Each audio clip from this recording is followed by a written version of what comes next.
Good morning, everyone. Good morning. Today is the 11th day of Adar, Adar 1, February 20th. Question, are you a refined gentleman, or if there's any ladies on the Zoom, or are you a vilda chaya? What's a vilda chaya? Wild animal. Depends what you identify with. See, the tzaddik. No, 92. I know, here we go. Even the Tanya wants to know how you identify. The Tanya wants to know, for a tzaddik, he says, to identify as a divine soul. That is my identification. I am a divine soul. And unfortunately, we still are not yet capable of transforming our animal soul. So generally speaking, we identify with our nefesh habahamis first, and then also that's why we say v'nefesh hashenis b'Yisrael, right? We say that every morning. The second soul, so the first soul is the nefesh habahamis. That's what gives us life. So to a Beinani, the animal soul is how we identify and how we represent ourselves. But that's not a bad thing, as we'll soon see. Hillel hazakin l'tamidav. Hillel, the elder, the great sage Hillel, said to his students, when he would go to eat, he would say,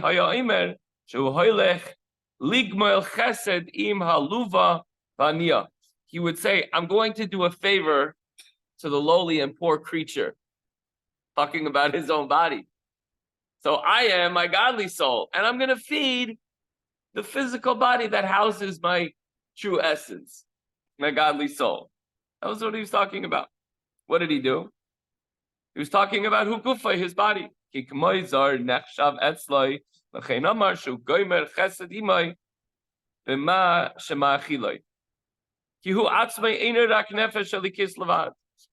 his body as a foreign thing, and therefore he used the expression that he's going to do it a favor by giving it food to eat.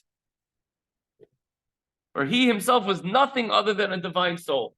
One of the young men who was here the other day says, he didn't understand how our avos were like so different. He said, because they had no will of their own. They were chariots HaKadosh Baruch Hu.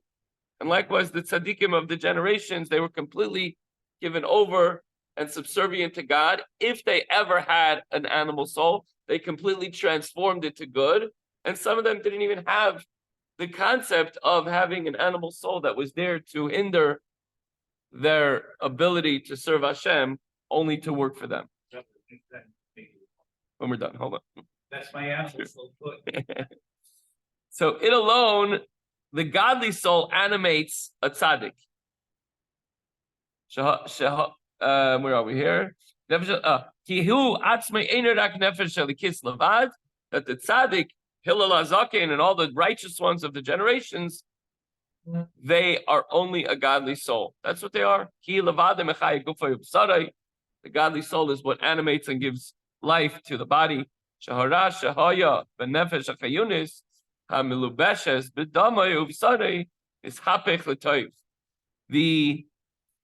the tzaddik, the evil that was in the vital soul, pervading their flesh and blood, has been transformed into good, completely absorbed into the holiness of the divine soul.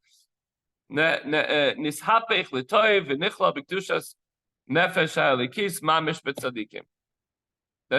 their animal souls transformed into good and completely absorbed into the holiness of the divine soul, and thus the divine soul is the man himself. Now again, what does this have to do with what we spoke about yesterday?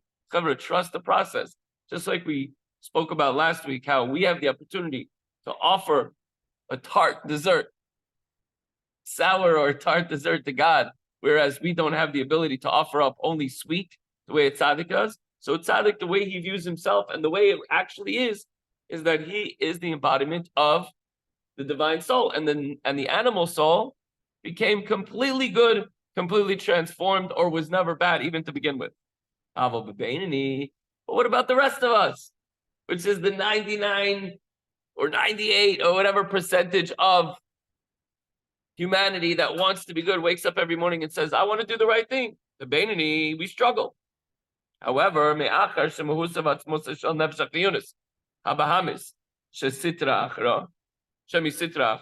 with the Beinoni, since the substance and essence of the vitalizing animal soul, which comes from the other side, pervades his flesh and blood, has not yet, I'm adding the word yet, guys, been transformed into good, and maybe never will, but that's our station and that's our struggle.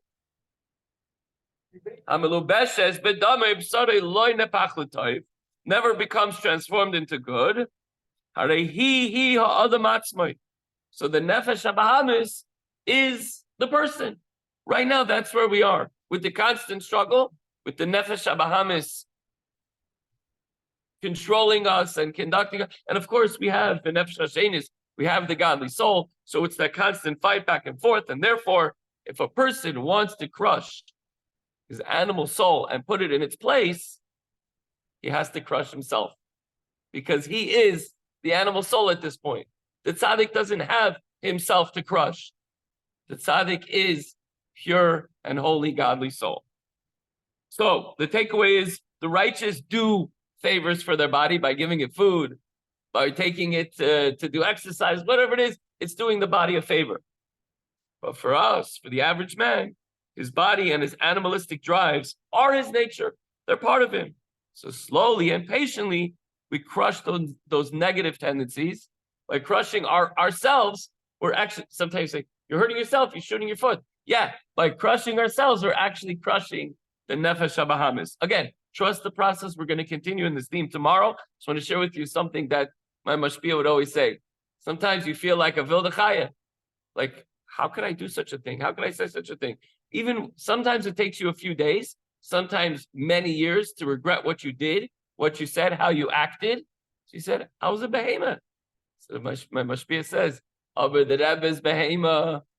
You work for the Rebbe instructed you to go out and to find every Jew. And sometimes we're a little obnoxious. Excuse me, are you Jews? Did you put on the phone? Yeah, I put on the phone. I'm sorry, I should have realized. I hope I didn't embarrass you. Okay, you're acting a little vild. Maybe that's just putting it nicely, in a nice context.